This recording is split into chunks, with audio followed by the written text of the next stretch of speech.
Los bandidos de Río Frío, de Manuel Paino. Segunda parte. Capítulo 17. Cambia la escena.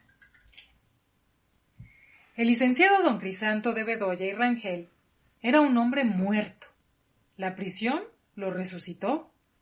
Desde que, a no dudarlo, se supo por el acreditado periódico La Sabiduría que no cabía duda de que estaba incomunicado en uno de los lóbregos y sucios cuartos del antiguo convento de Santiago, convertido en prisión militar, el público, es decir, el público que se ocupa y vive de chismes de política y que espera mejorar de fortuna con uno o más cambios de personal en el ministerio, lo consideró como un personaje gigantesco y sobrenatural, que tenía en su mano cerrada la suerte y los destinos de la República, y que no tenía más que abrirla para que salieran, según su voluntad, un enjambre de desgracias o una lluvia de oro que vendría a fertilizar las profundas bolsas vacías y secas de los partidarios y del partido vencido o caído que hacía la oposición al gobierno existente.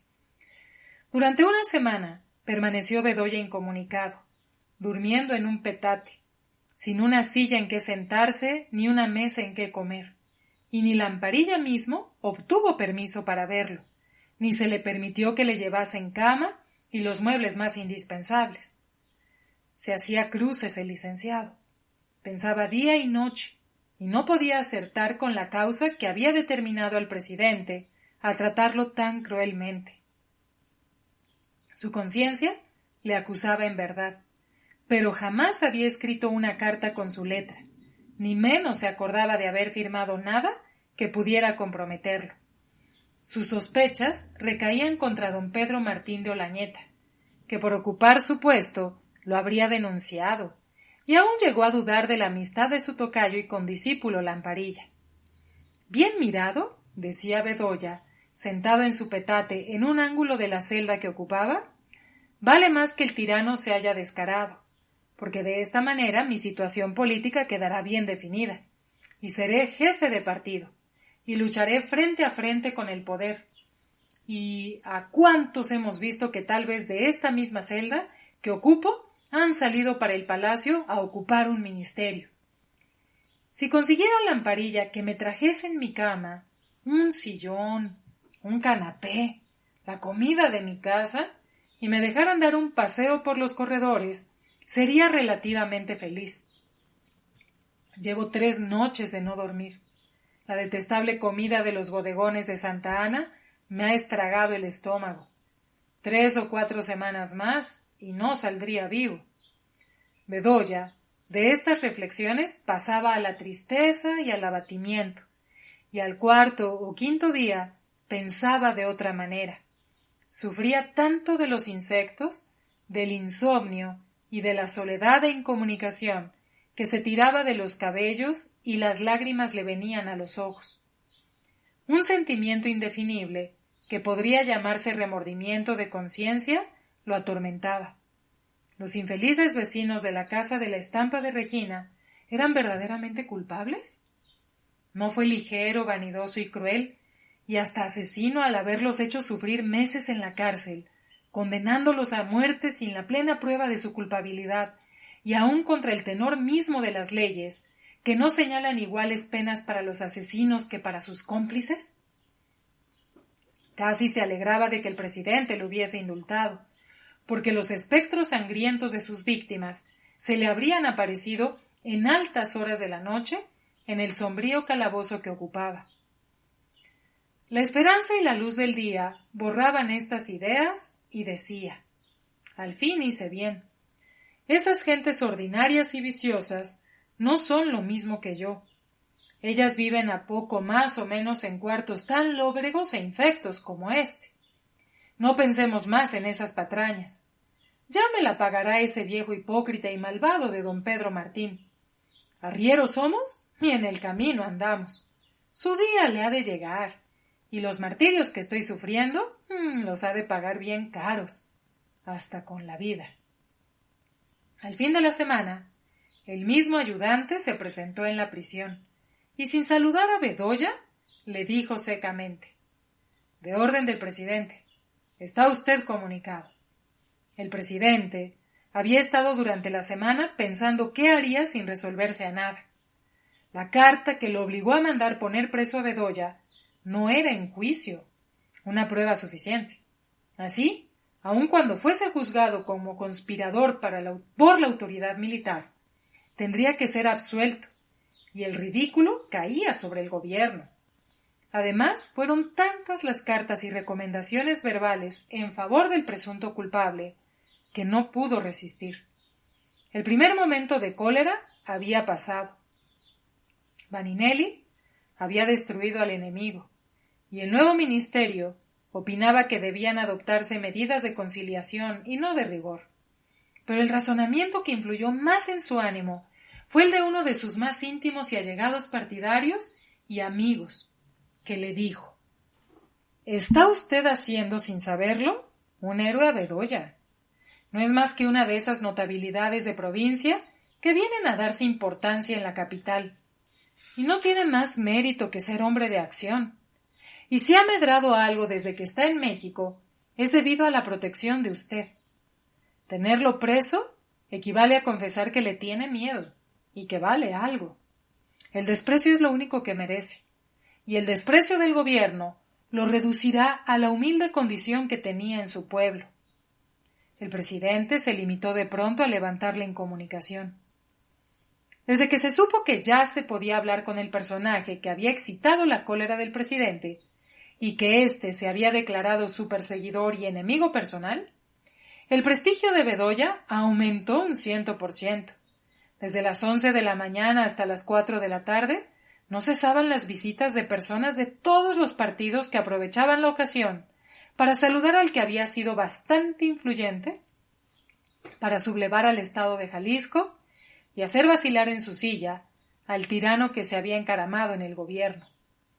Ya Bedoya tenía un catre y un colchón con su ropa de dormir, un canapé, una mesa y unas cuantas sillas.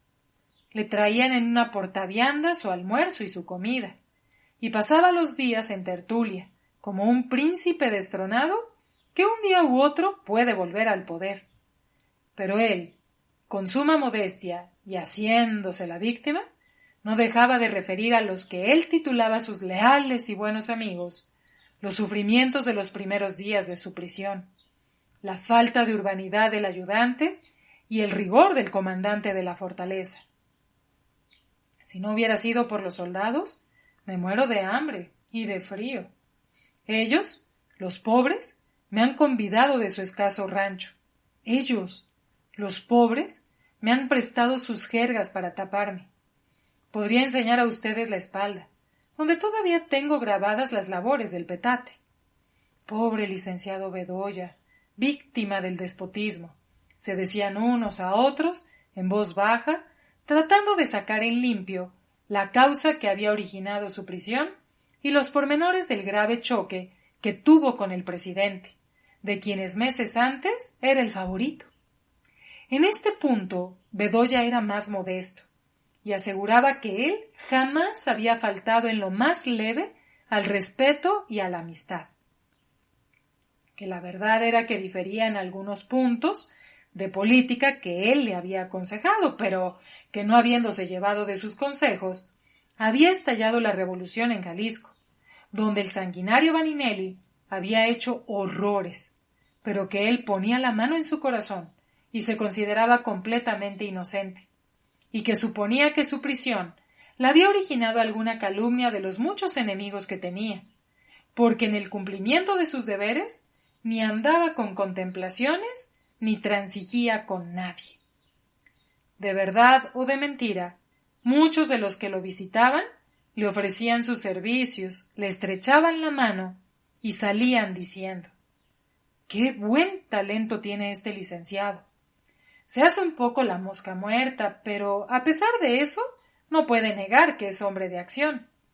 ¿Quién sabe a dónde irá a dar? Y bueno es que le hayamos hecho su visita. Nada cuesta estar bien con todos los partidos».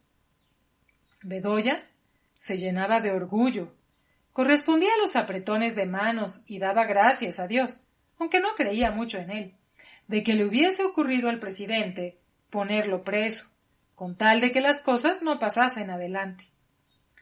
Cuando lo dejaban solo las visitas, aprovechaba la oportunidad para contestar las cartas que recibía y echar sus tiempos a ciertas personas ricas.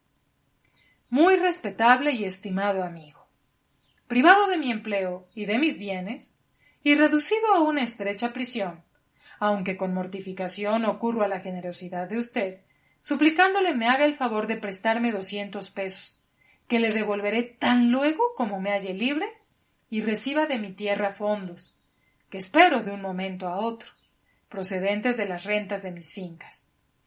Dándole las gracias de antemano, quedo a su disposición como su más atento y seguro servidor, licenciado Crisanto de Bedoya y Rangel, en su estrecha prisión de la fortaleza de Santiago Tlatelolco.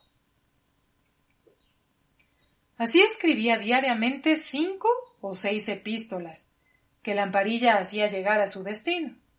Unos contestaban de acuerdo y remitían el dinero, otros se excusaban, y el mayor número, queriendo más bien perder al amigo que el dinero, le devolvían la carta con otro sobrecito, con otro sobrescrito, y no volvían a aparecer a visitarlo. Sin embargo, de estos desdenes, que eran otros tantos desengañados de los que es la gente tratándose de dinero, Bedoya había reunido unos 2,000 pesos, sin contar lo que Lamparilla, a título de honorarios o agencias, se aplicaba sobre las cartas, que, como ellos decían, surtían efecto. Durante 3 semanas era un verdadero jubileo. Una fila de coches estaba siempre en la puerta, y una fila de gente subía y bajaba por las viejas escaleras. Los ociosos y descontentos habían formado una especie de punto de reunión para hablar de política y tomar el sol en los corredores. El comandante de la prisión llegó a molestarse. Puso en conocimiento del gobierno lo que pasaba, y el presidente se decidió a hacer cesar tal estado de cosas. Una mañana se presentó el mismo ayudante. Regañó de parte del presidente al comandante de la prisión por su tolerancia. Echó a la calle groseramente a las visitas, y cuando Bedoya estuvo solo, sin saludarlo, le dijo secamente: «De orden del presidente, prepárese usted para salir dentro de 4 días para la isla de los caballos, y entre tanto queda usted incomunicado». Bedoya se puso como muerto. Quiso decir algo al ayudante, pero éste había ya salido sin siquiera volver la cabeza. Bedoya le era muy antipático por haber sentenciado a muerte a los vecinos de la estampa de Regina, y lo trataba lo peor que podía. Lamparilla, como tenía de costumbre, visitaba a sus condiscípulos los más días, a la hora que se lo permitían sus amores y sus ocupaciones, entre las que contaba la muy importante de dar los buenos días a Cecilia, hablarle algunas palabras y preguntarle si algo se le ofrecía. Lamparilla estaba medio loco de alegría después que Cecilia, al revés de lo que siempre acontece y toca al hombre, le había dado palabra de casamiento, y revolvía en su cabeza 1000 proyectos, hasta el de transar y reconciliarse con los Melquiades, con tal de terminar el complicado negocio de los cuantiosísimos bienes de Moctezuma III. Sin concluir ese negocio, el casamiento era imposible. Cecilia se lo había repetido. No quería ella ponerse en el más completo ridículo viviendo en la capital y vistiendo el traje de las señoras ricas, que no sabría llevar, a la vez que con el de china y mujer de pueblo era la admiración de cuantos miraban su pie desnudo, terso y rebosando un trozo lustroso de su empeine sobre el calzado fino de seda. A la pregunta de estampilla, Cecilia respondió un día al licenciado: «Se me ofrece, señor licenciado». «¿Por qué no me dices Crisanto? Te lo he suplicado», le interrumpió Lamparilla. «Eso será después y cuando se gane ese pleito, que nunca se ganará», le respondió Cecilia. «Aún entonces, quién sabe si lo podré hacer, pues los pobres siempre tenemos respeto a los decentes y a los ricos como usted».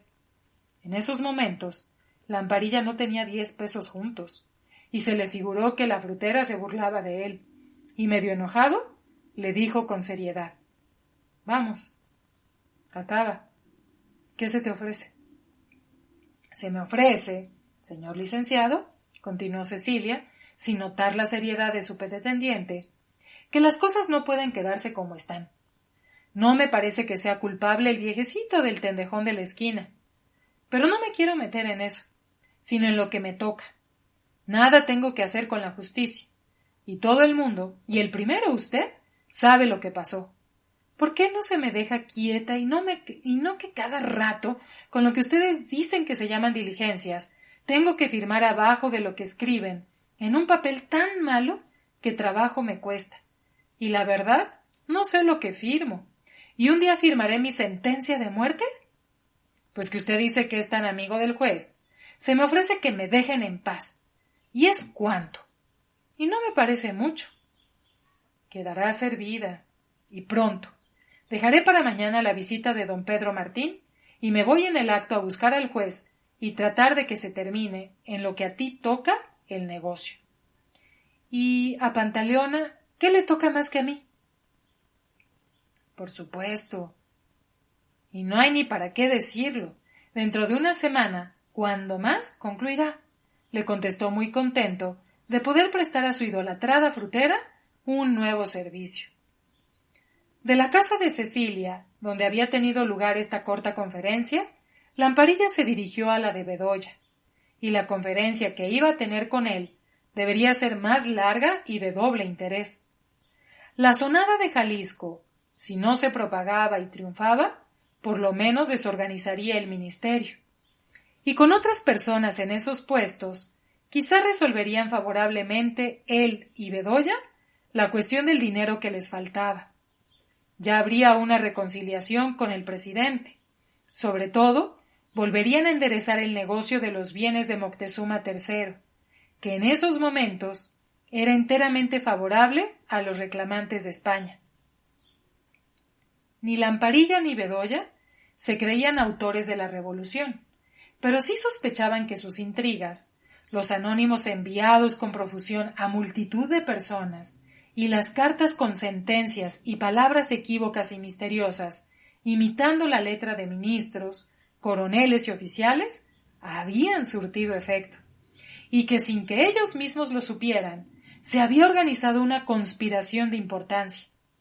Verdad es que Valentín Cruz no había escrito más que una vez a Bedoya, pero había recibido por el correo unos 10 ejemplares del plan en que figuraba el artículo importante de pedir la separación de los ministros. Con estas y otras ideas análogas, llegó a la casa de su amigo y subió las escaleras. El portero quería hablarle, pero no le hizo caso.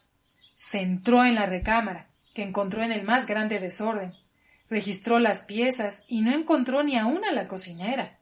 Fue entonces cuando hizo caso al portero que lo seguía y supo por él que Bedoya había sido arrebatado tan violentamente durante la noche que ni los calzoncillos blancos ni los calcetines se pudo poner, y en efecto estaban tirados en el suelo.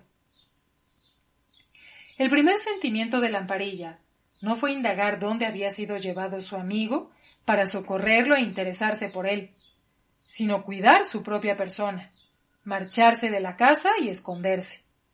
Estaba seguro de que la conspiración había sido descubierta, y que la vanidad o la imprudencia de Bedoya los había comprometido. Ordenó al portero que recogiese y guardase la ropa esparcida por las piezas, que despidiese de pronto a la cocinera cuando regresase, que cerrase la casa y que él volvería al día siguiente. Dadas estas disposiciones, volvió a bajar las escaleras con precaución y mirando de un lado a otro y evitando los conocidos para no detenerse en hablarles, llegó al convento de San Francisco, donde pidió hospitalidad y asilo al padre Pinzón, del que nos ocuparemos en su lugar, el que no tuvo dificultad en concedérselos y le destinó una de las celdas más apartadas. Allí fue sabiendo sucesivamente lo que pasaba. La noticia de la derrota de Valentín Cruz lo abatió a tal grado que el padre Pinzón lo creyó enfermo. y a fe que había razón para ello. Sus esperanzas de un próximo casamiento se desvanecían como el humo, y los bienes que él codiciaba, porque los consideraba como suyos, olvidándose del heredero y de doña Pascuala, se repartían en definitiva entre los Melquiades y los de España.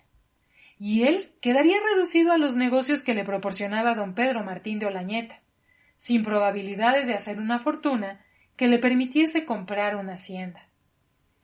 La noticia del cambio de ministros, entre los que contaba uno que podría ayudarlo en sus asuntos, y la vuelta de don Pedro Martín al juzgado, le volvieron el ánimo, y casi se alegró de que Bedoya estuviese preso. Este Bedoya, dijo, como si alguno lo escuchara, tiene más presunción que talento. Su amor propio lo pierde, y ya se cree él mismo un hombre importante. Y si no fuera por mí, no habría sido ni alcalde de barrio. Alguna de sus cartas ha caído en manos del gobierno, o ha hecho por pura vanidad una tontería.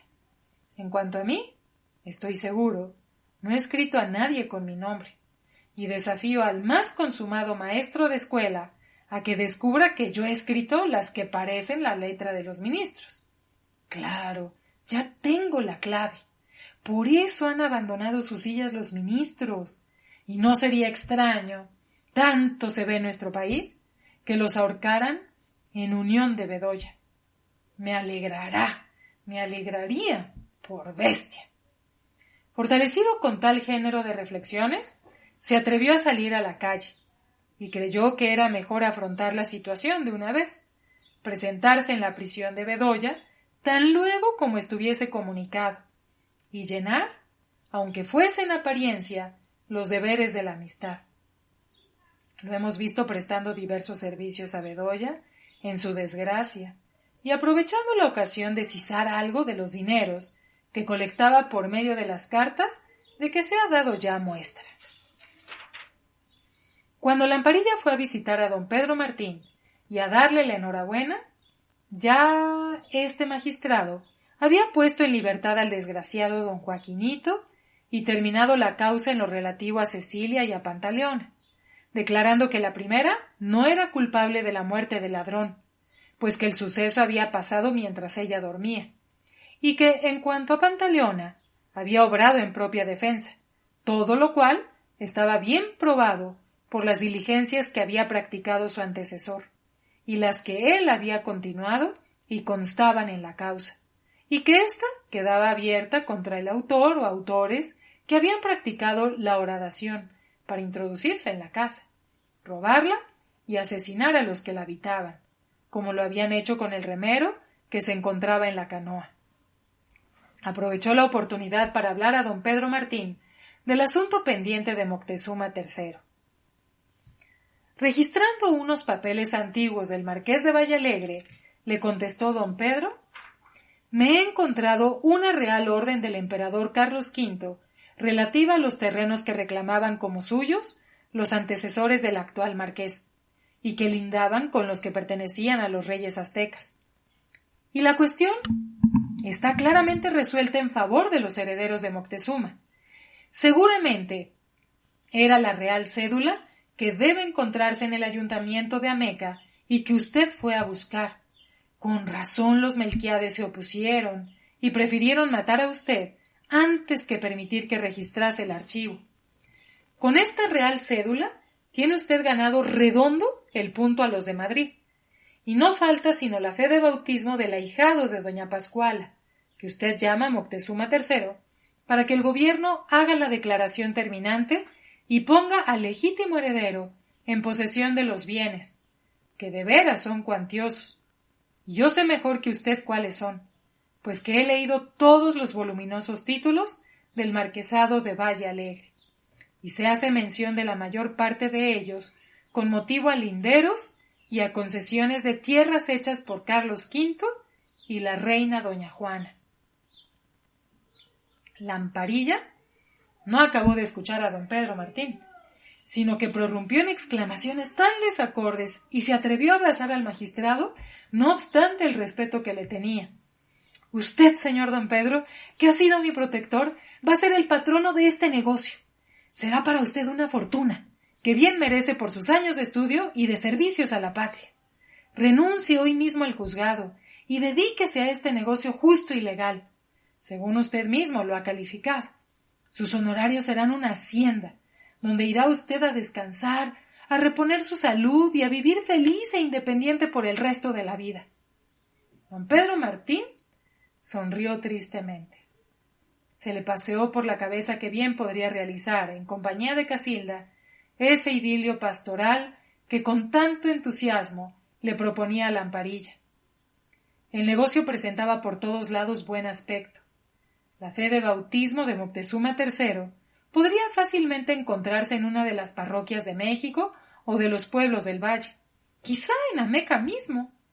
No era obra más que de paciencia y de gastar algún dinero. Se quedó un momento con la cabeza inclinada y reflexionando. Después de unos momentos, contestó con una sonrisa amarga. Imposible. He admitido el juzgado, y no volveré a separarme sin la voluntad del presidente. Me concedió la vida de los infelices que la torpeza o maldad de su amigo de usted, Bedoya, había condenado a muerte, y en cambio le ofrecí mis servicios. Cuando me he ocupado, he cumplido mi palabra. Usted habría hecho lo mismo, ¿no es verdad? Tiene usted razón, pero creo que el servicio del juzgado no impediría que se ocupase usted de un asunto enteramente ajeno y distinto de los que se versan. Consejos y nada más puedo dar a usted. Y cuando juzgue usted que es oportunidad de continuar el negocio, no creo habrá dificultad de que un escribano saque copia de lo conducente, que se halla entre los títulos de la hacienda de Cosquistlán, que perteneció al marquesado de Valle Alegre. Pero le escribiré al marqués, sin cuyo consentimiento nada puedo hacer. Lamparilla no quedó muy contento con esta cortapisa, pero al fin, confiado en la bondadosa protección que le dispensaba el licenciado, se retiró, deshaciéndose antes en agradecimientos y estrechando varias veces la mano de don Pedro Martín.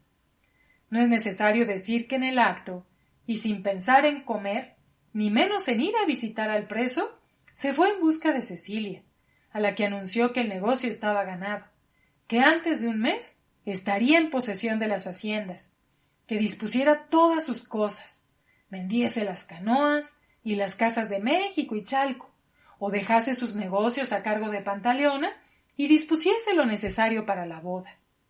Cecilia no se hallaba segura ni en Chalco ni en su casa de México, ni aun en el mismo puesto de la plaza, lleno constantemente de gente y cercano a palacio.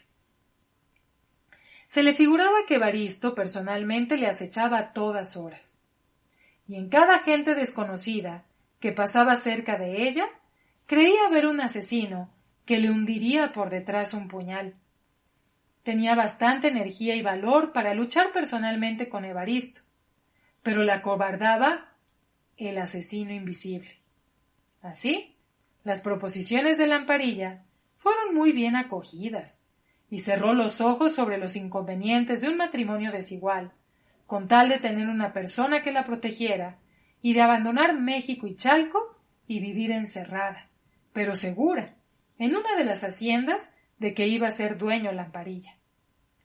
No eran de igual naturaleza las impresiones y pensamientos de don Pedro Martín.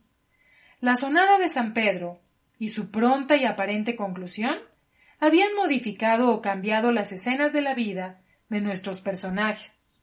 Bedoya, sentenciado a destierro de quién sabe cuántos meses o años a la mortífera isla de los Caballos. Lamparilla, en vísperas de hacerse dueño de valiosas y pintorescas haciendas. Los 3 muchachos habitantes de Santa María de la Ladrillera, con las jinetas de sargentos, pues Vaninelli, informado por el cabo Franco, los había hecho sargentos en el mismo campo de batalla, y el gobierno lo había aprobado. Don Pedro Martín vuelto al despacho de su juzgado, y en la más crítica y difícil situación. Sabía y tenía las pruebas de que el capitán de rurales, que en tan pocos meses había logrado una fama de honrado y de valiente, no era otro más que el asesino de Tules, el jefe de los bandidos de Río Frío y el autor de la horadación de la casa de Cecilia. pero ¿podría ir al mismo tiempo ser acusador, testigo y juez? Imposible. ¿Inducir y obligar a Cecilia a que fuese acusadora? Tampoco. Era perjudicar y complicar en una causa a una mujer cuyas prendas conocía y estimaba, y entregarla a la venganza de Evaristo, si éste no era, por cualquier motivo, castigado con la pena de muerte o con cadena perpetua. Hacer conocer en lo particular al presidente la clase de persona que era el famoso capitán de rurales era lo más práctico, pero el papel de denunciante le desagradaba, y también temía que por los servicios reales o fingidos que había prestado en los últimos días, el presidente no diese mucha importancia a esta confidencia, o cerrase el ojo de pronto, atendido el estado incierto de la política y los rumores que circulaban de una próxima y formidable revolución, no obstante la derrota de Valentín Cruz y el cambio de ministerio.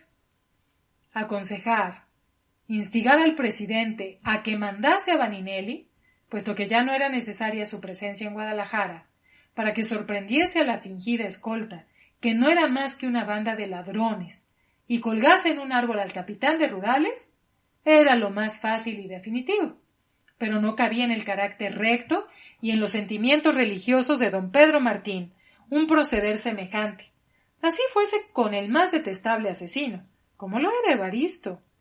Desechó este extremo como mal pensamiento y los otros como difíciles y sembrados de inconvenientes en la práctica, y se limitó de pronto a lo legal y posible en la causa del ataque a la casa de Cecilia, y se reservó a cavilar para tratar de dar una solución a lo demás.